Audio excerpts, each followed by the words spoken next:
Hello and welcome everyone. Thank you very much for tuning in. This is a screencast-o-matic presentation and recording for the warm-ups for the second half of the cycle that we're currently on. Please be advised that because we did not have school for Martin Luther King Jr. Day, we are resuming warm-ups with Tuesday and Wednesday, and then Thursday and Friday together. Here's the question of the day for Tuesday and Wednesday, and please remember that your task is to copy down the question and the answers in full, and to format the answers in a different colored font. Let's go and get started. Why is studying public opinion important when studying civics and government? Please list all reasons that apply. So before you write down the answer, please just keep this in mind. The reason why we have to talk about public opinion in a civics and government class is mostly because it's the study of how people feel in a democracy and how they, in a sense, interact with the government, the media, and of course, projecting the potential outcomes of bills and laws that might affect us. So let's go ahead and take a more holistic approach to this question. One of the main reasons why it matters is the study of public sentiments helps us understand our collective cultural viewpoints on a particular set of issues. So, for example, if pollsters were trying to figure out how Americans were going to vote in an upcoming election, they might look at the public opinion polls on certain issues from certain demographics and voters accordingly. Additionally, it's important to know the trends of approval and disapproval on different topics. Politicians might pivot or act accordingly or shift their viewpoints on particular issues because keep in mind they are in theory representing us. Another reason why public opinion matters is because it's important for elected officials to know our sentiments and to act on them accordingly. And so, in a sense, that's conjoined with the last point that I just brought up to you. But another reason that we can't overlook here is that it's important for the media to broadcast our sentiments clearly and unfiltered.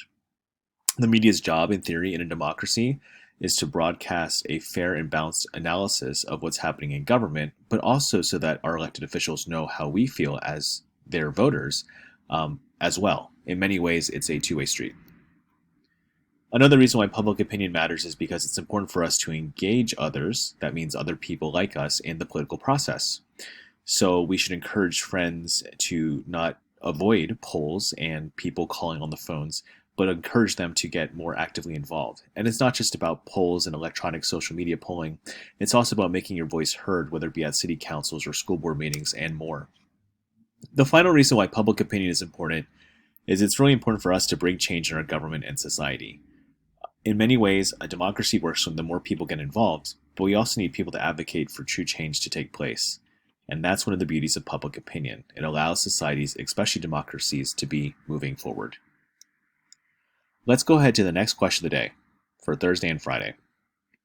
What are some of the most significant factors that shape and mold American public opinion today?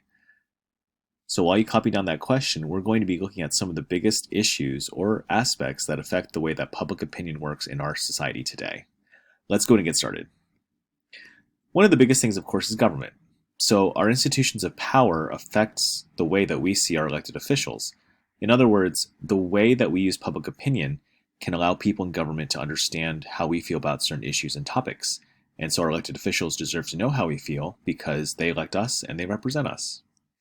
Additionally, private groups like interest groups and bureaucracies, which we just talked about, affect the opinions of many Americans. Interest groups can advocate for certain issues, of course, we talked about this, but public opinion allows them to act according to our needs as well. The media is also dramatically important in shaping public opinion because they are the medium or connection, if you will, of information between the people, government, the news world, and this triangular relationship, if you will, helps us sustain our democracy. Bills and laws are also really important too, and they can affect public opinion in a big way because the series of legal provisions and measures imposed upon us as Americans affects the way that we view a variety of issues, whether it's big things or small things.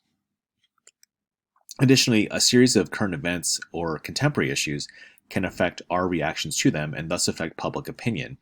So, for example, if people are feeling positively about the new outcome of an election, they might favor different types of sentiments and express that accordingly to people who are polling them. Also, personal connections matter too. So our level of intimate connection to certain issues and topics affects our point of view dramatically, and we therefore might be able to act accordingly. So keep some of those things in mind, guys, as we move forward here in the unit on public opinion in our democracy, and you should be good to go. Please remember that when you're finished, please go ahead and submit the warrant packet accordingly. Thank you very much for tuning in.